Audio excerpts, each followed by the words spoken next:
warahmatullahi wabarakatuh. Kepada yang terhormat Ibu Dioti Aulia Fildagasya, SPD MPD, selaku dosen pengampu pada mata kuliah bimbingan di SD dan anak berkebutuhan khusus, dan serta teman-teman yang saya cintai dan saya banggakan. Nah, di sini izinkan saya untuk menjelaskan capaian pembelajaran yang kedua, yaitu tentang bimbingan karir di sekolah dasar. Nah, teman-teman, apa sih yang dimaksud dengan bimbingan karir itu? Nah, bisa teman-teman lihat di sini bahwa bimbingan karir itu merupakan suatu proses untuk membantu peserta didik dalam meningkatkan potensi yang ada dalam dirinya, seperti bakatnya, minatnya, kelebihannya, dan kekurangannya. Serta bimbingan karir ini dapat memperkenalkan seluk-beluk dunia pekerjaan dan jenis-jenis pekerjaan yang diminati peserta didik sesuai dengan cita-cita mereka tersebut. Nah,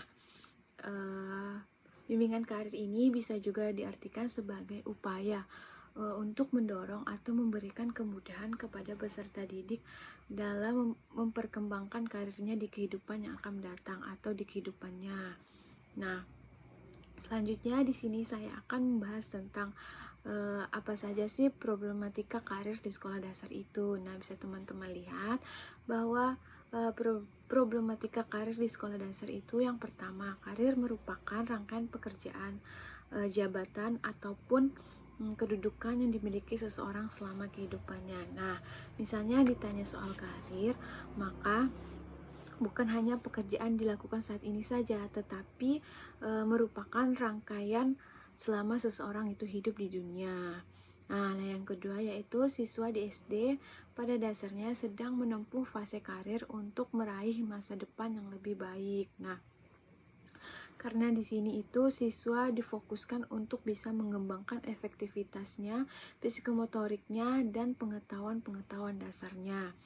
Jadi jangan sampai mereka itu terlambat ketika mereka sudah duduk di bangku SMP maupun SMA. Nah, mereka itu baru tahu, baru memahami apa saja karir yang memungkinkan untuk mereka lakukan, seperti itu. Nah, yang ketiga yaitu minimnya pengetahuan dan gambaran tentang apa yang akan mereka lakukan sama saja menjadi sebuah sumber masalah karir siswa. Nah, jadi dari SD itu memang perlu diberikan pengetahuan ataupun gambaran yang kira-kira bisa mereka lakukan itu apa saja, seperti itu. Nah, yang keempat yaitu pengetahuan karir setidaknya tentang cita-cita dan harapan yang harus diusahakan. Nah, misalnya bukan hanya sekedar siswa itu tahu, oh cita-cita kamu apa, misalnya oh cita-cita saya itu ingin jadi seorang presiden misalnya kan. Nah, di sini itu guru dapat memberitahu bagaimana proses maupun tahapan-tahapan seorang itu menjadi seorang presiden, seperti itu. Nah, yang kelima yaitu pencapaian karir tidak dapat dipisahkan dari sikap, perilaku, dan pilihan masa kini. Nah, misalnya ada seorang anak yang berada di lingkungan, misalnya orang tuanya itu seorang guru, kebanyakan keluarganya itu seorang guru, maupun tetangga-tetangganya itu kebanyakan seorang guru. Nah, di sini itu siswa memiliki gambaran, oh bahwa nanti besarnya mereka ingin seperti orang tua mereka dan mereka ingin menjadi seorang guru, seperti itu. Nah, selanjutnya, pembahasan selanjutnya yaitu tentang tujuan bimbingan karir di sekolah dasar. Nah, yang pertama yaitu siswa mampu melihat bakat, minat, dan perbedaan dirinya dengan siswa lainnya. Jadi mereka itu tahu keunggulan apa saja yang ada dalam dirinya atau potensi apa saja yang dimiliki oleh dirinya sendiri. Nah, jangan sampai mereka itu membandingkan diri mereka dengan orang lain kan, karena setiap orang itu kan kayak mempunyai kemampuan dan kekurangannya masing-masing, seperti itu. Nah, yang selanjutnya yaitu siswa dapat membedakan macam-macam dunia pendidikan yang tersedia dan mampu memberikan latihan dalam persiapan pekerjaan. Nah, misalnya anak itu telah lulus SD, oh nantinya masih ada jenjang SMP, jenjang SMA. Nah, di SMA ini siswa dapat memilih jurusan, misalnya SMA atau SMK. Nah, di SMA ini terdapat IPA dan IPS. Nah, di SMK ini terdapat banyak sekali jurusan-jurusan yang mereka minati, seperti itu. Nah, yang ketiga yaitu siswa mampu membedakan sejumlah jenis pekerjaan yang dibutuhkan untuk mempersiapkan memasuki dunia pekerjaan. Nah, ketika siswa itu ingin menjadi seorang guru, nah maka mereka dapat melanjutkan studinya ke perguruan tinggi, kuliah gitu, atau misalnya mengikuti bimbingan belajar lainnya, seperti itu. Nah, selanjutnya yaitu tentang tahapan bimbingan karir di sekolah dasar. Nah, bisa teman-teman lihat tahapan bimbingan karir di sekolah dasar itu terbagi menjadi 3. Yang pertama, tahapan fantasi pada rentang umur 0 sampai 11 tahun, yaitu tahapan pada masa sekolah dasar. Nah, pada tahapan ini siswa itu dapat menyebutkan cita-cita mereka kelak atau cita-cita mereka saat mereka besar nanti. Misalnya ada yang ingin menjadi seorang guru, ada yang ingin menjadi seorang dokter, ada yang ingin menjadi seorang polisi, dan lain sebagainya. Nah, di sini mereka itu kayak suka bermain peran, misalnya ingin menjadi, misalnya peran menjadi seorang guru, peran menjadi seorang dokter, dan lain sebagainya, seperti itu. Nah, yang kedua yaitu tahapan tentatif pada rentang umur 12 sampai dengan 18 tahun. Nah, tahapan ini merupakan tahapan pada masa sekolah menengah. Nah, di sini anak-anak itu sudah bisa membedakan kemampuan dirinya dengan orang lain. Misalnya ada yang kemampuannya dalam bidang seni, ada yang kemampuannya dalam bidang olahraga. Nah, dan juga anak-anak itu kayak bisa membedakan wah setiap orang ini kayak mempunyai kelebihannya masing-masing. Setiap orang itu mempunyai kemampuannya masing-masing, seperti itu. Nah, yang ketiga yaitu tahapan realistis, yaitu pada rentang umur 19 sampai 25 tahun. Nah, tahapan ini merupakan tahapan pada masa perguruan tinggi. Nah, pada tahapan ini anak itu harus sudah mempunyai keputusannya sendiri, yaitu mempunyai keputusan yang lebih spesifik, seperti itu. Nah, contohnya seperti misalnya seseorang anak ini ingin menjadi seorang guru, atau anak ingin menjadi seorang dokter. Nah, di dokter itu mereka bisa memilih apakah mereka ingin menjadi seorang perawat, seorang bidan, ataupun seorang akuntan, seperti itu. Nah, selanjutnya yaitu tentang teknik bimbingan karir di sekolah dasar. Teknik bimbingan karir di sekolah dasar itu terbagi menjadi 6, bisa teman-teman lihat.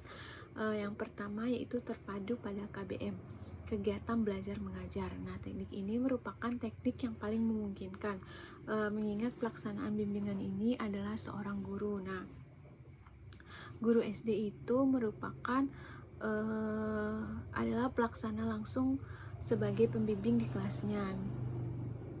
Jadi guru SD itu dapat memilih materi maupun kurikulum yang dapat disisipkan ke dalam bimbingan karir tersebut, seperti itu. Nah, yang kedua yaitu paket bimbingan karir. Nah, paket bimbingan karir ini dikemas dalam bentuk modul yang masing-masing paket terdiri dari satu topik dan subtopik pembahasan. Paket bimbingan karir ini terbagi menjadi 4. Yang pertama, paket pertama yaitu tentang pemahaman diri. Nah, pemahaman diri ini terdiri dari bakat, minat, serta yang potensi yang ada dalam diri mereka. Itu. Nah, yang paket kedua yaitu tentang pemahaman lingkungan. Nah, di subtopik ini mereka dapat mengetahui informasi tentang jabatan, tentang pekerjaan, tentang kewirausahaan, dan lain sebagainya yang ada di lingkungan mereka, seperti itu. Nah, yang ketiga, paket 3 yaitu tentang hambatan dan cara mengatasinya. Nah, apa sih hambatan yang ada dalam dirinya, dan bagaimana sih mereka itu mengatasi hambatan tersebut, seperti itu. Nah, paket 4 yaitu tentang merancang masa depan. Misalnya subtopik ini meliputi informasi tentang cita-cita dan gaya hidup serta rencana untuk masa depan mereka seperti itu. Nah, yang ketiga yaitu teknik pengamatan. Nah, teknik pengamatan ini siswa itu diajak untuk jalan-jalan menuju ke suatu tempat seperti itu. Nah, misalnya mereka itu diajak ke suatu tempat, nah mereka itu disuruh untuk memahami apa sih pekerjaan yang terdapat di tempat tersebut, atau apa sih pekerjaan yang ada di lingkungan tersebut seperti itu. Nah, teknik yang keempat yaitu teknik bacaan. Nah, teknik ini dapat dilaksanakan dengan cara menyuruh siswa itu untuk membaca tentang riwayat hidup orang-orang yang berhasil. Nah, contohnya mereka itu disuruh membaca tentang biografi B.J. Habibie. Nah, di sini siswa itu diharapkan dapat belajar dari pengalaman-pengalaman orang-orang sukses, dan mereka itu dapat lebih luas menambah wawasan tentang berbagai hal seperti itu. Nah, yang kelima itu narasumber. Nah, dalam teknik ini sekolah dapat mendatangkan atau mengunjungi narasumber untuk berdialog dengan anak-anak. Misalnya sekolah itu mendatangkan seorang polisi. Nah, anak-anak itu diajak untuk berdialog tentang bagaimana sih pekerjaan polisi itu, seperti itu.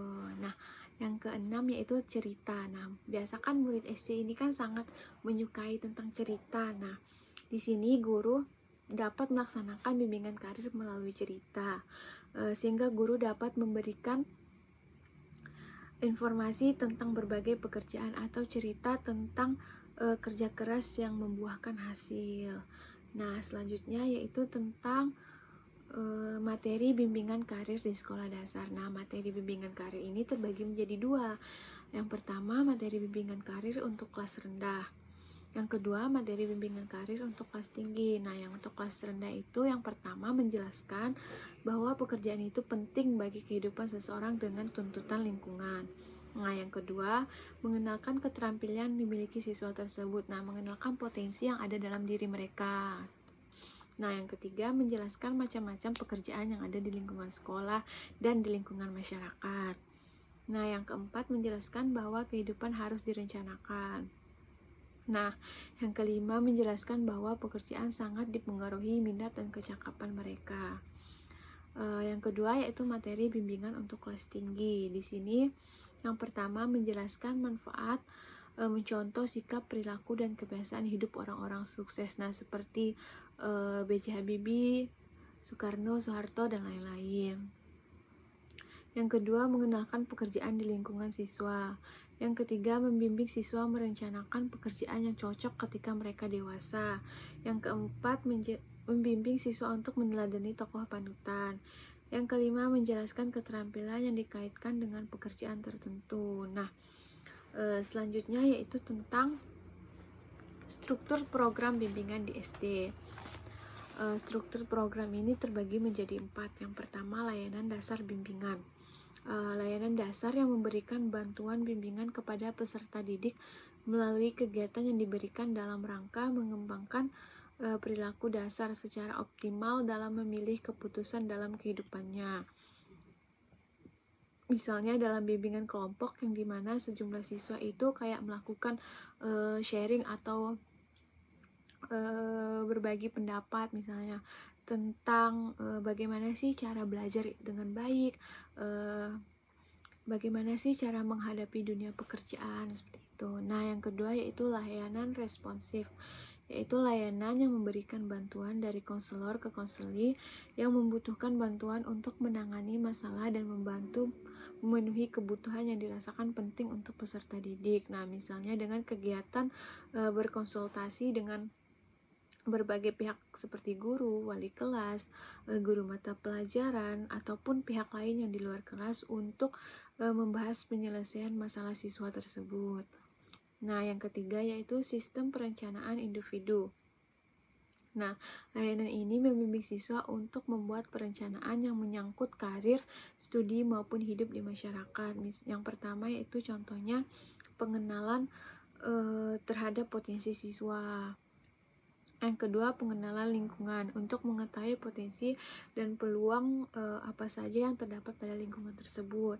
Nah, yang ketiga itu dapat memotivasi siswa, yakni mendorong siswa untuk membuat perencanaan dalam hidupnya agar aktivitas sehari-harinya itu kayak tersusun atau memiliki arah yang jelas seperti itu. Nah, yang keempat yaitu pendukung sistem. Komponen pendukung sistem lebih diarahkan pada pemberian layanan untuk memantapkan dan meningkatkan program bimbingan secara menyeluruh, misalnya pada riset dan pengembangan, yakni upaya untuk selalu melaksanakan inovasi dalam melaksanakan bimbingan, misalnya penggunaan teknologi seperti komputer bagi pelaksanaan bimbingan karir tersebut, seperti itu. Nah, selanjutnya yaitu tentang organisasi dan administrasi bimbingan di sekolah dasar. Nah, organisasi dan administrasi bimbingan di sekolah dasar itu terbagi menjadi 4. Yang pertama, uraian tugas personil. Nah, tugas dan tanggung jawab setiap personil dalam kegiatan layanan bimbingan sehingga dapat memahami tugas-tugasnya dan melaksanakan sesuai dengan tugas masing-masing. Nah, uraian tugas personil ini misalnya yang pertama itu kepala sekolah. Nah, kepala sekolah itu kan sebagai penanggung jawab kegiatan pendidikan. Nah, tugasnya di sini yaitu yang pertama mengkoordinasikan kegiatan layanan bimbingan. Yang kedua, menyediakan tenaga, sarana, dan fasilitas yang diperlukan. Yang ketiga, melakukan survei terhadap perencanaan, pelaksanaan, dan penilaian kegiatan layanan bimbingan karir tersebut. Nah, yang kedua yaitu guru kelas. Nah, tugasnya yaitu yang pertama sebagai pelaksana bimbingan, merencanakan program bimbingan termasuk rencana mengidentifikasi siswa yang memiliki bakat seperti itu ya. Nah, yang kedua yaitu melaksanakan koordinasi dengan kepala sekolah dan guru mata pelajaran. Yang ketiga, melaksanakan kegiatan layanan bimbingan dengan mengintegrasikan pada mata pembelajaran masing-masing. Yang keempat, menilai proses dan hasil layanan bimbingan. Yang kelima, menganalisa hasil penilaian layanan bimbingan. Yang keenam, melaksanakan tindak lanjut atau alih tangan berdasarkan hasil penelitian. Nah, yang ketiga yaitu guru mata pelajaran. Nah, di sini tugasnya yang pertama melaksanakan bimbingan melalui proses belajar mengajar sesuai dengan mata pelajaran yang menjadi tanggung jawabnya.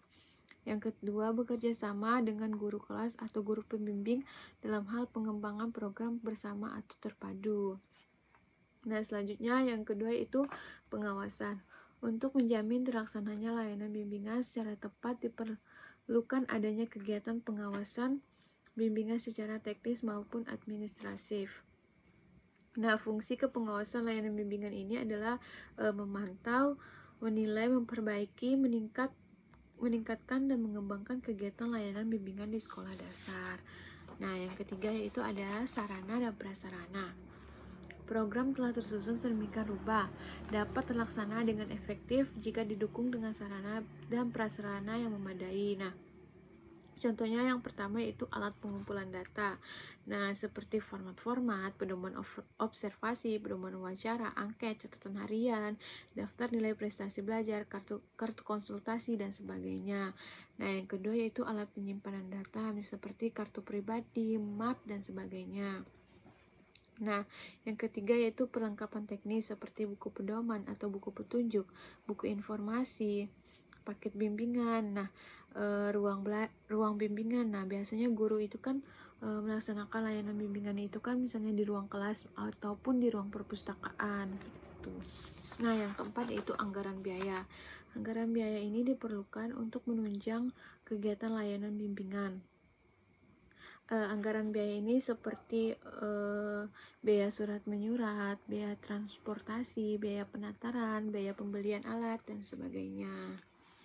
Nah, cukup sekian materi yang dapat saya sampaikan tentang bimbingan karir di sekolah dasar. Nah, mohon maaf jika banyak salah-salah kata dan kekurangan. Wabillahi taufiq wal hidayah. Wassalamualaikum warahmatullahi wabarakatuh.